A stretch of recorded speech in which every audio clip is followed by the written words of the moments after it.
Question? For Zachary, why don't you include the claims of Jesus in your PhD research? Sorry, can you say that again? Why don't you include the claims of Jesus in your PhD research? Well, my PhD research was in East genomics, not in New Testament studies, so I'm not sure why I would include the claims of Jesus in research. Fair enough, but claims were made by Jesus. About East genomics. Well, Why didn't have anything like that, so, Sorry. why didn't have anything like that, so, like, it's a vague text, so to include it in a branch of science would not be appropriate. I think it's, sorry, I'm getting into that detail, so the real point is that scripture isn't ever used in scientific purposes. that's what I was going to come to here. Well, there are some scientific papers that will actually refer to scripture. So one of them is by a person whose name I've forgotten, but he was examining astronomical events, which is noted in the Bible around the time of the crucifixion of Jesus. So that was published in Nature in the late 80s or early 90s. It's just one thing that comes to mind. So there are tangents where you do get connections there, but of course scripture is generally dealing with very different things to the details of East genomics and such. I don't see that's a problem. It doesn't claim to be dealing with the same thing. The process of peer review does, though. I mean, It does deal with Jesus. the process of peer review works out the good claims and the bad claims. So I agree, and I think the stuff I've got published so far has passed that review, but it's got little to do with the claims of Jesus in a direct sense. Okay. Any other questions? Yeah, so follow on what last week was actually, because we were talking about why is the Bible used in science. So something, and this is for John, something you said early on in your opening statement was that we know what we mean by science, but we don't know what we mean by God. And so I just wanted to push you a little bit further on that, because I hope that everyone in this room knows what we mean by science, right? Sort of the general mainline science that is accepted by people who know what they're talking about. But there are a whole bunch of crackpots out there that come up with their own versions of what they think science is. And they are very, very committed that they think, oh no, what we all here believe about science is wrong. And they believe in, I don't know, a literal 7-day, 6-day creation, or almost flat, or any of that. And maybe some of them do take that from scriptures, but not all of them. Some of them are secular, they're atheists as well. So just when you say, we know what we mean by science, would it not be true that as a human race, maybe there are people that don't know what we mean by science? Yes. Oh, that's such a regret, isn't it? And I'm in the business of trying to spread critical thinking around the world to areas where it's in short supply. Because one of the jobs that being a director of Atheist Alliance International involves me in is helping countries like Zambia, Uganda, Kenya, Guatemala, the Philippines. We've been all over the world making grants to help people to overcome this problem. Because what the internet has done is it's just made nonsense more easy to access. And we still don't know how to sift nonsense from science. We need to educate. Yeah. And can I just suggest maybe one way that we do that is actually typically people appeal to authority. We appeal to the authority of reviewers, the kind of reviewers who get chosen to review papers in Nature. You seem to think they have more authority than others. Or science or something. Are we appealing to expertise rather than authority? Right, so there are some appeals to authority that are legitimate because some people care more than others about certain things. There is a difference between a popularity contest Of course, no. of the population, which is what our friend was referring to, and a consensus of expert opinion. And you may be involved in peer review one day. And that is part of the process that we have to catch out people who are trying to trick the system. And it does work. It's not perfect. I wish it was a lot better. But it caught out the fraud, didn't it? And it also caught out Cyril Burt, who came up with the concept of the intelligence quotient, the IQ test that we all followed for, since about 100 years since he came up with it. But he produced it fraudulently. He fiddled the results. And subsequently he was caught out. And people who are caught out, can you think of Pons and Fleischmann, Pons and Fleischmann, thank you. Yeah, that they came up with this wonderful cold fusion process, didn't they? No, caught out, reputation ruined, disappeared. Yeah, it's good. Zac, you seem to imply that those who don't believe in God don't have a love of truth, Oh, well, I which said, I found quite offensive. right, I said immediately after that quote, I don't want to imply that you don't have that, but it is one of the challenges. That's what I said immediately after that quote. It's funny how things stick in people's minds. But I said immediately after that quote, I don't want to say that is Okay, it's all right, it's okay, a challenge that people addressing this topic have. Sure. Okay. There's So, you can flip in and it seems to shortcut. okay. So I am very, very interested in truth. Right. So, tell me exactly why you know that God is real. So, what is the evidence that you have that you could convince me that God exists? And I would agree Is with this kind of a this. street epistemology kind of approach to this? Well, I don't know. I'm just saying that you're claiming to have this love for truth, Yeah. but I don't believe there's any way you can convince me that God exists. I had a quick, so I know it's kind of the sheer interjecting, but one of the questions I had was sort of related to this in terms of the definition of truth, because I So I take the correspondence theory of truth, that what is true is what corresponds to reality, briefly. I think probably everyone in the room would agree. That would to be that. naturalism Sure, then. No, that's not naturalism at all, because there are things that Well, don't- supernaturalism isn't reality. Oh, you can just define it that way if you wish, but that's But then what Well, is show us supernatural? some evidence of supernaturalism. What is supernaturalism? And how can we Okay, verify? sorry, can you just do one question at a time? Yeah, sorry, my bad. Sorry, can I take over? Well, let's have it. So there's a number of arguments I listed on the screen: nomological, cosmological, mathematical, fine-tuning, and anthropological. So each of these, you've been to previous debates of mine, and I have spelled out not just an argument, but actually premises which are evidential, followed by rules of inference which lead to a conclusion. This is the standard method of argument in science and history and many disciplines. So for instance, a cosmological argument begins with the premise that the universe is contingent, premise one. And premise two is that contingent things require an explanation. And then conclusion will be Right, that, so one of those premises is wrong.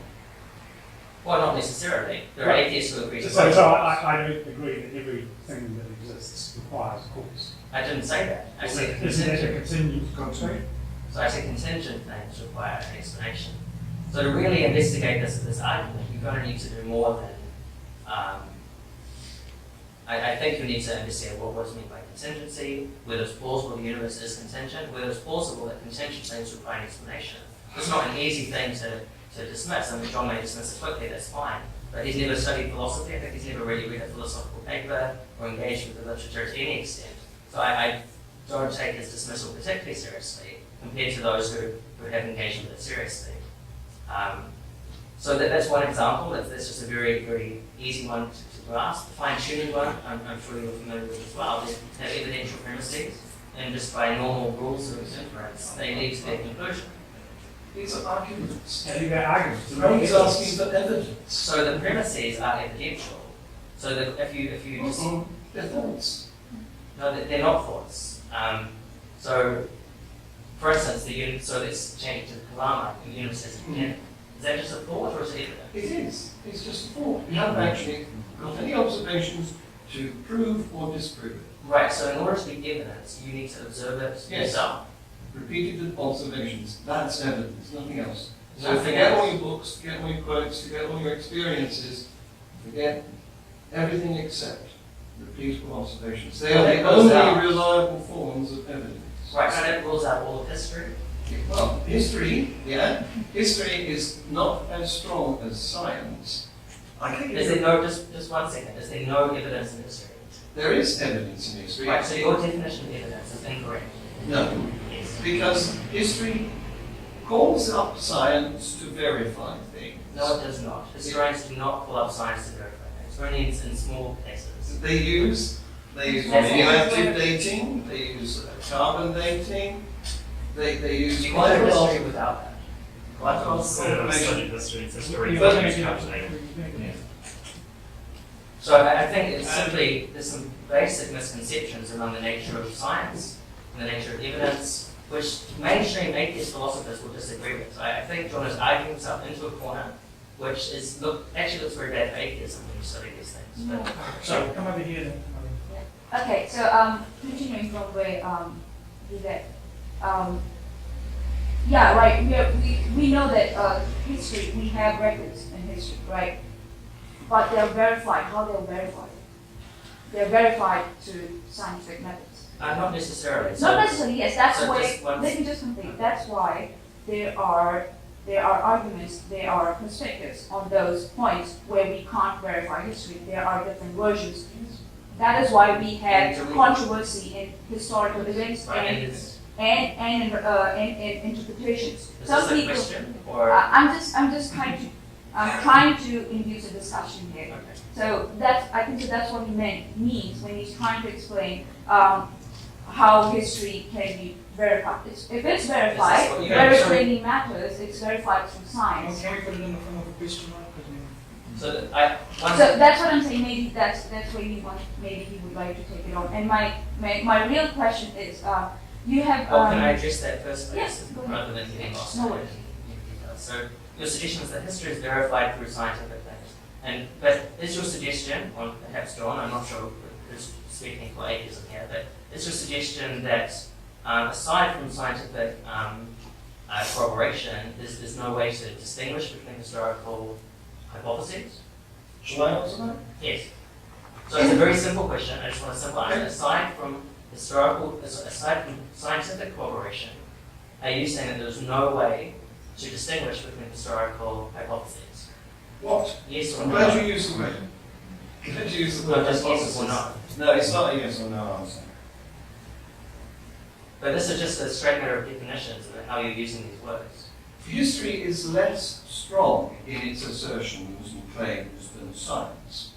They So do the probably- best they can Okay, so by cross-correlating from different sources. okay. They may have one document that's written by a scribe, they may have a bill that was found in a shop or something, and they do the best they can, they infer. They don't have evidence, but they have inferences. Okay, right. And historians will admit this to you. We had a BBC TV series in the UK which was led by Ian Hislop, and his opening statement was, history is the stuff of legend.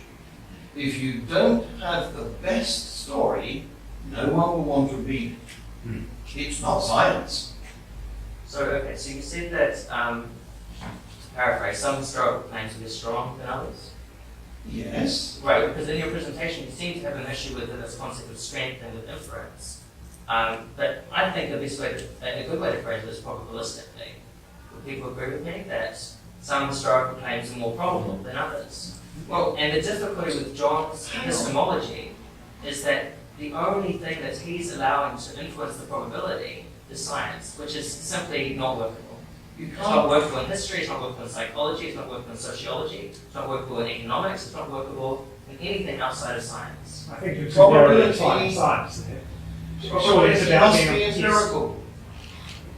You can't have probability without numbers. So you saying that one form of history is more probable than another counts for nothing. So you need to more, I mean, this is, of course, a large debate in probability theory, but I think most people will disagree with you, because on that account, you cannot have probability for single events. Just it's simply It's expressed in terms of a percentage. So, just a question. How can you have percentage for single event? Are both of you aware of Bart Ehrman's work and Yes. criticism? So, he had some. I sort of want to move on, so I guess the thing is, Bart But Ehrman I think has. this is a fruitful discussion that goes to the very heart of the epistemological dispute that we have. How do we know it's true? Yeah, I guess I'm trying to find a halfway point there. There are methods in textual criticism, not necessarily science, but certainly in history, in the study of history, where, as John was saying, you can use multiple different sources to be able to try and determine whether something is more probable than, like if you have multiple independent sources testifying to a certain event. So is that it's better than science? just one. It's textual analysis, but it's probabilistic. It's more, in other words, yeah, I mean, So this is a problem for John's epistemology. I think everyone who's nodding in the room, this number, will accept that John needs to revise his epistemology to make sense of at least history. And if you do that, I I would think use you'll the be word probability, I would use likelihood. Because probability, we can use synonyms, but that's not going to change the next survey. let's move on to the next issue. So, unfortunately, it's not quite the next question. I didn't want to interrupt something rude, so it was something related to what we were saying here. So, John, just something that you had said right at the beginning of this whole tangent. You said that science is scientific method is repeatable. You can repeat the experiments, and that's how you can know that it's valid. Whereas history or anything else, like it's not repeatable. You can't repeat the existence of Abraham Lincoln, and so how can you possibly know? So that just seemed a little bit concerning to me. So my question for you is, do you only believe the scientific results you have personally performed or witnessed yourself? good question. I haven't had a chance to do all the scientific experiments myself, no, but we have measures in place to make sure that peers in science behave according to reasonable expectation. And it's still open to us. If we want to question it, we can go and do it. We can go to a big telescope and look and see. We can have a go down a microscope and look and see. There's no obstacle there, only time. I haven't lived long enough to do all the science yet. I probably won't. Now, I'm assuming you believe a lot of things. I'm going to a bit flippantly use the word on faith, based on the fact that you trust, really. You trust those who perform the experiments. You don't feel I'm like confident. you I'm confident that percentage-wise. that experts in science are doing a good job. Because they could be, as we were talking a minute ago, they could be found out and shot down. What's your percentage of that confidence? I don't speculate percentages when I haven't got any numbers. I would push it on your own definition. You trust them. Okay. Yeah. Qualified. Not quantified. Yeah. I trust them because the system will wreck their career if they're not playing the game truthfully. So, have you seen any analyses of the failure rate or the rate of studies which are unable to be replicated, for instance? Do you know any numbers on that? Because they're quite well publicised. I know that, and I regret the fact that the peer review system leaves a lot to be desired. And what we really need is an international, unbiased body that is funded to do this job. And at the moment we don't have that. So dying need. So at the Skeptics Conference, there was a whole talk on this, about the problem of reproducibility. So the scientists themselves are very cognizant of Yes. the problem. I am. So yeah, obviously. However, there's no better way. I don't know. There's no better way of investigating the world than if you do know using the science. Right, so what we're left with is a kind of probabilistic trust. We're certainly not left with a naive certainty with regards to the results of science. But you were right. Something that John suggests is that these are knowns. You can't dispute them. That's incredibly naive view of science. Science does not give you knowns. It's based on many probabilistic links in that chain. So I'm not wishing to demean science. I do science, I trust the results of science. But to suggest that we have something other than probabilistic trust in the case of science is simply wrong. Zac, what you said earlier was absolutely correct. You said that science is provisional. You didn't probably use the word provisional, but it's true. There is nothing in science that is set in stone. We may come up with a way of criticizing relativity, we still can't match it with the quantum theory. Science is about making models, getting them better. Right, and I would say theology is the same, actually. And that if we take the data that's available to us and we take it seriously, we can build models of what the world is really like. How do you, What's the data? What's the model? What's So the data? The And what's the data for model? theological models is, if you're a Christian, some of the data will be the evidence we have for What if Jesus. I'm a Hindu? Well, then your model, then the data that you take will be How different. is your model of Christian, whatever's based on Christian data that you have, is, how are you Superior. comparing, no, not, how do you compare those two? How do you, depends on what How do you want compare different models of different with religions? regards to truth. Yeah, So their ability to take account of all of the evidence. how do you know? The strength of How do you So, for test that instance, with evidence? Hinduism, it doesn't have a very strong textual basis. It doesn't make historical claims. Because you have read them in the text? I've read about them. No, so people can laugh at that. That's fine. Yeah, so, It's just- yeah, it's an interesting conversation. but so so is there a specific example you'd like to give me? Because No, I'm asking Hinduism you- is a very I'm broad tradition. Yeah, it is. I'm an ex-Hindu, so I would know. Right, but Hindu what? has the Upanishads, Hindu has Mahabharata, Hindu has Ramayana, which actually tells the age of this earth kind of correctly, which is kind of set up, which is kind of backed up by the science today. Kind of correctly. Kind of correct. You can say that because obviously it's just scripture. We are not testing it in any way, or how they came to that conclusion, we don't know yet. But it's divine influence again. But so there's the text. There are texts in Hinduism. So how are you going to No, compare them? I fully said there are texts. I wasn't saying there's not text. Yeah, I know. But I'm questioning the link of text to historical claims about historical people doing miraculous things, for instance. So I think in the case of Jesus, we have a number of texts we can use. Actually, in case of Hinduism too, like there was this big event that there was a man bridge made between Sri Lanka and India. So there is actually a kind of natural formation here. And And what people dates? say that's the evidence that that event actually happened. And what date did they refer? It's I can say it goes way back, like way back before even Jesus was born. No, but is it dated in the scriptures? Yeah, it is. So I don't think that's great. If you have to, I'm willing to investigate specific examples, but Yeah, it's Ramayana. It's the text is called Ramayana. If you can try we to move read on? it. Sorry, Chris. no, I think this is an important discussion. How do you compare religions? And I think you can compare them with archaeology. You can compare the claims of the texts. So And there are many. This is not my area of specialty, of course. I mean, okay. I specialize in, but I can point you to people for whom it is. yeah, Are cool. they experts? Yes, there are certainly. Professors at Cambridge, for instance, I know. Are they personally. archaeologists? Are you saying that? Sorry. Are they archaeologists, or what is the specialty? New Testament studies is one that comes to mind, but I know of archaeologists as well, and it depends exactly. Yeah, that would be a very interesting view, really, to compare those models. Yes, but no one has really seriously. I mean, if you're aware of serious scientists and such who've done that for Hinduism and Yeah, published them in. we have a lot of institutions back home in India that persevere towards that. Hinduism sounds good. I mean, I'm a believer. You can be a non-believer in Hinduism, actually. Right, so I mean, one of the difficulties with Hinduism is there's so many different strands of thought that are quite different to each other. Yeah, yeah. And they, Same and as they, Christianity. No, So- the Christians. Remarkable.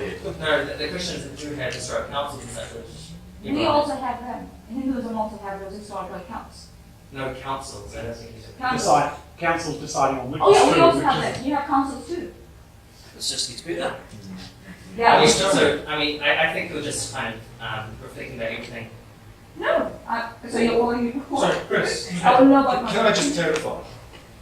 You are a proponent of a religion Yes, I'm a Christian. which is a supernatural, a belief in a supernatural cause. Yes. And are you standing here and dismissing another religion as being less worthy than your religion? So I think that different claims about the world can be compared in quite normal, everyday ways. You don't need to get emotional about it. You don't need to get upset. We can look at the evidence and we can compare it and see what the evidence says. I think it's extraordinary.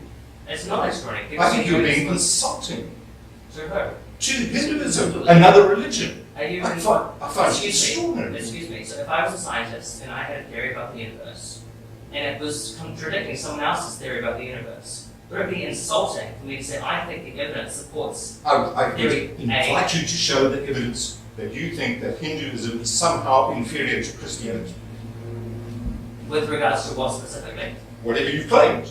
You made the claim that Hinduism is somehow a lesser version of So- religion. I'm not saying you're putting words in my mouth. I'm trying to say. On the contrary, I'm simply interpreting what you said. I think you're interpreting it incorrectly. Oh. What I'm trying to say is that I think that the Christian worldview gives the best account of reality that I've come across. If you want to explain the Hindu view of reality to me, Sorry. I would say that about my worldview, wouldn't I? About Hinduism. of course, and we can compare those details. But Correct. I'm not saying something insulting. You don't have to glare at me from the back. It's not insulting to compare. Yeah, so that's what I'm otherwise this saying. debate is pointless. Yeah, that- Okay, so it's the obvious thing that. But does everyone agree that I'm not? Yes. It's Yeah. not. Yeah. It's all right. Other We- different- we- Hold on, please. Hold on. So, Can I ask this man in the back?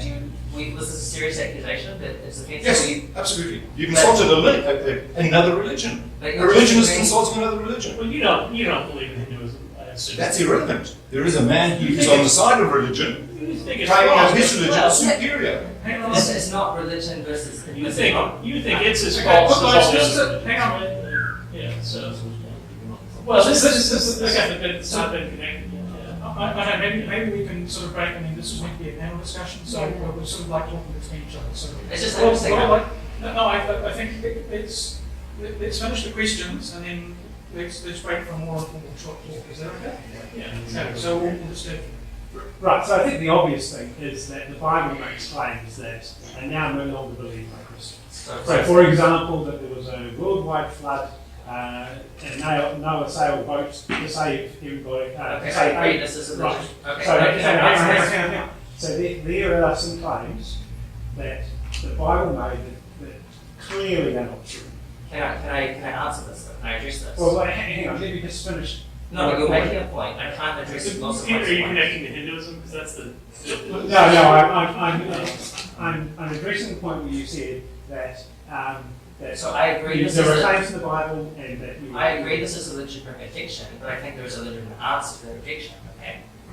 And you think it's impossible to answer, but the No. All I'm saying is that to me this drives the whole point of this debate as to whether science and religion are friends or foes. And to me, science is a foe to religion because it's discovering things that make the initial claims of religion to be shown to be false. So I understand your point fully, but I think there are reasons internal to Christianity, quite aside from science, for thinking that the first 11 chapters of Genesis are not intending to teach a literal account of history. A lot of Christians don't think that. And I realise that, and I disagree with them, and I've debated this. Zachary, every month science heaps new embarrassment on religion. This is simply false. That's simply false. There There are many it's leading- changing and updating all the No, time. that's simply not Hang true. on. Sorry, listen. No, but can I address this? Sure. this Yeah, I'll shut up now. So one example, which was noticed back in the 4th century, is that the sun is created in day 4 of Genesis. But the definition of a day is regards to the sun. So there's something unusual about these days. There's a number of other indicators in the text, from the New Testament and the Old Testament. There's something unusual about these days. For instance, and the other things in the genre, the first 11 chapters of Genesis, before Abraham, they say this is proto-history. It's condensed down and it's stylized. It's not literal history. So this was noticed by Tertullian back in the 4th century, well before modern science. There are internal features of the text that suggest it should not be read in a literalistic way. Unfortunately, in the 20th century, American fundamentalists, following on from Seventh-day Adventists, have developed this creation science. But this has not been mainstream in Christian history in terms of insisting the text must be read in this way, because there have been counter threads throughout Christian history. So there are reasons internal to the Christian tradition, apart from science, but thinking that it's not a good example of the conflict between science and Christian faith. And you can laugh, and that's fine. But this is a simple fact from understanding what Christians have said about this text well before modern science. Right? And do you have an argument against that, or are you just going to stop? Is that answers? I think. And sorry, sorry. let's follow the. So you touched on morality. Yeah, which wasn't the topic of the debate. We can go down there. Oh yeah, friend versus foe, and So science. Slightly off topic, I guess, but Yeah. so in Australia recently they legalized gay marriage, right? Yeah. Homosexual, yeah. And you had that quite a while in New Zealand. According to your traditional Christian view of marriage, Yeah.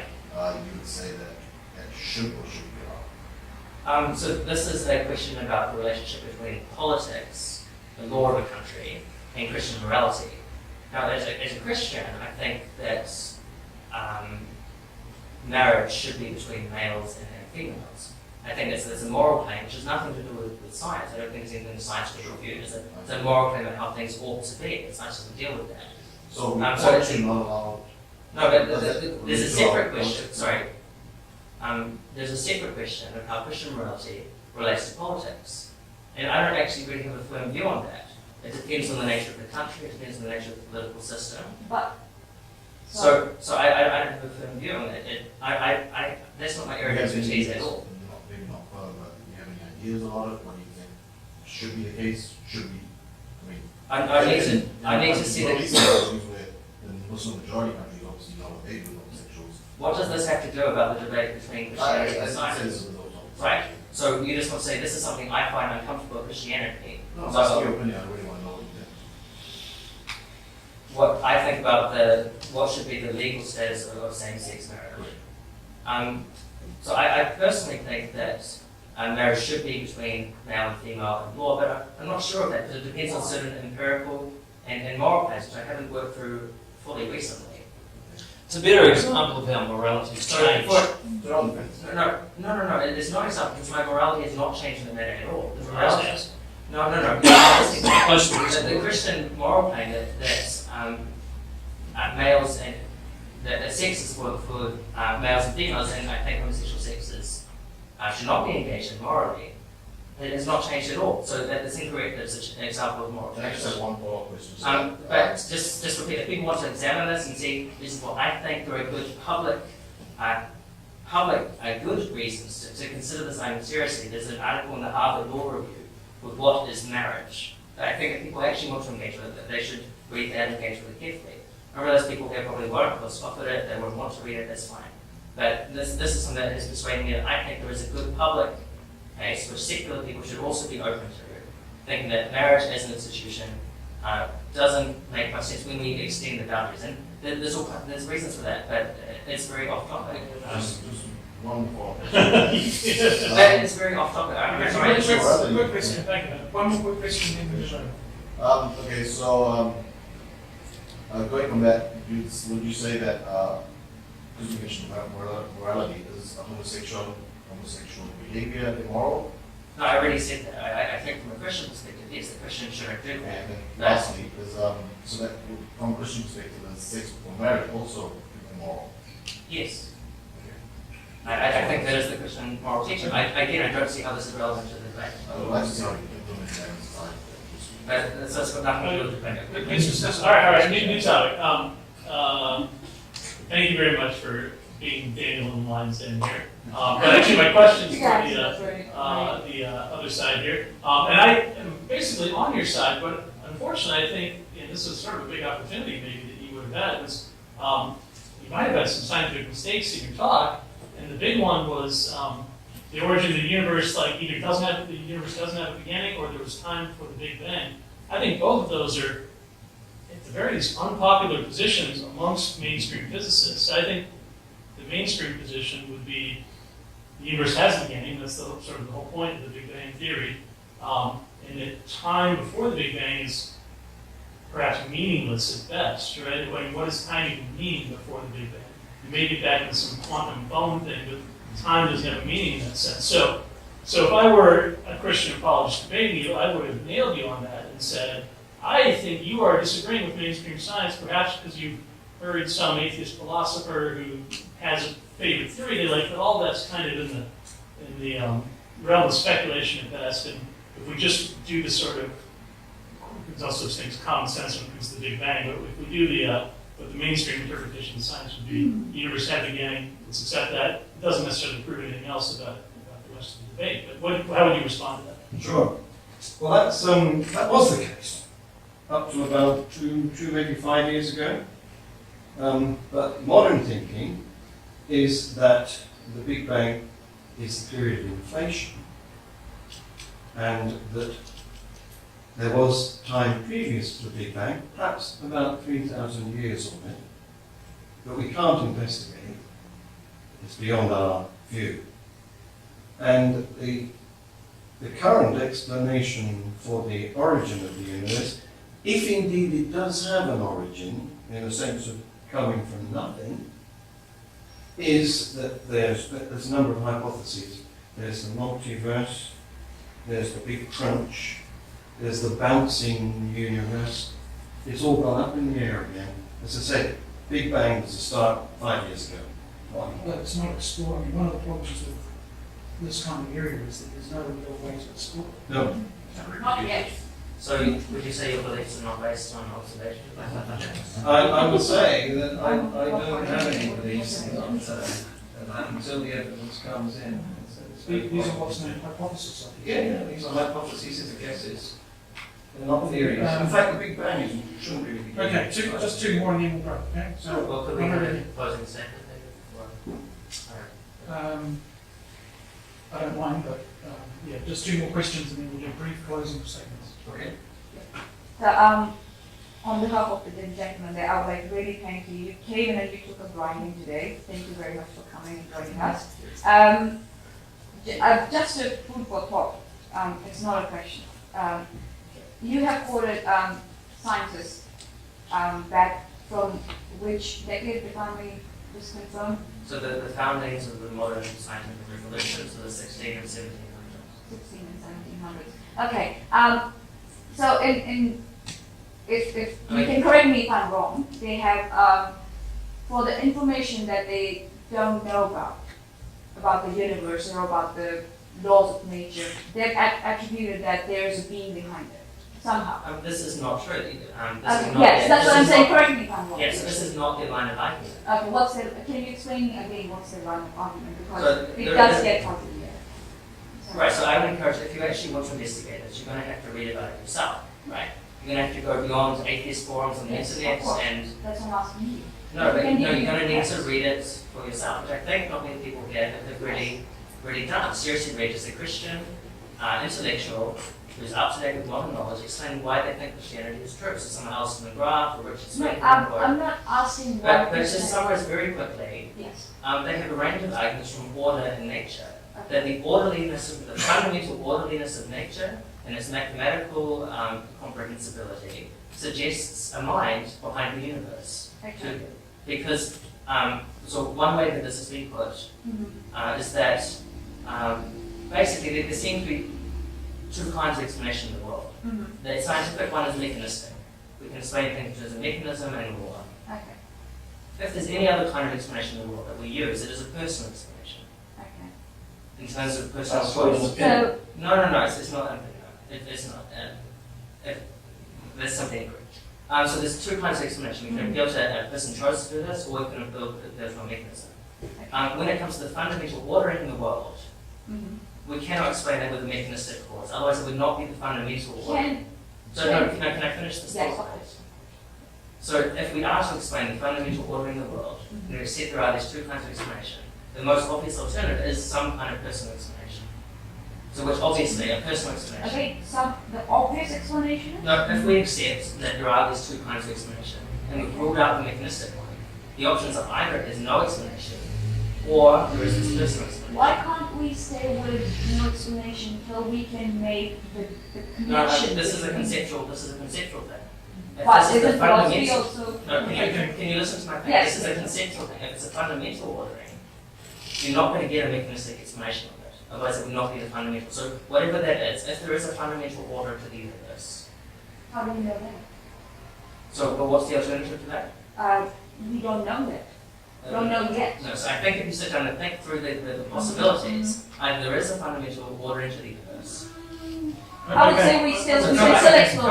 I would agree to this. So I would encourage you to actually read something on the topic, written by a serious intellectual who's defending an opinion that you disagree with.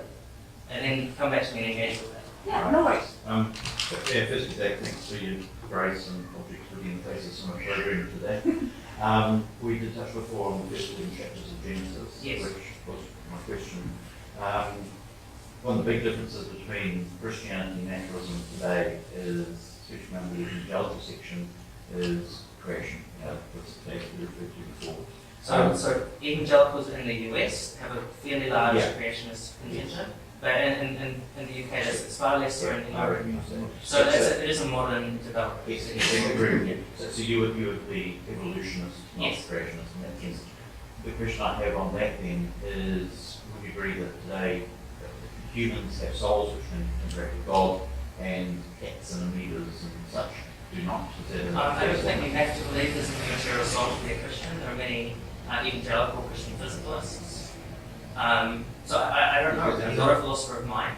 I think there's something irreducible about human beings. But whether that's a separable soul, I don't think that's taught in the Bible, that it's separable. I think there's an emergent personal reality. So I'm happy with a non-reductionist physicalism or an emergentism or something like that. Maybe dualism is true, but I don't think Christians have to decide either way, so I'm not. So you can say that humans have a special relationship with God?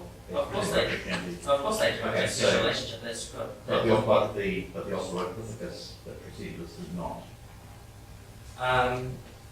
Yes, it is. So at what point did the special relationship with God into my...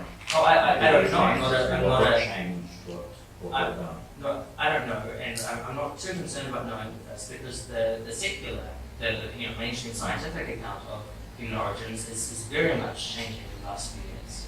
The Out of Africa theory, for instance, is being disputed.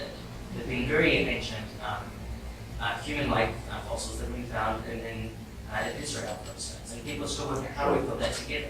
So I'm not going to propose a model which reconciles a particular scientific account with a particular theological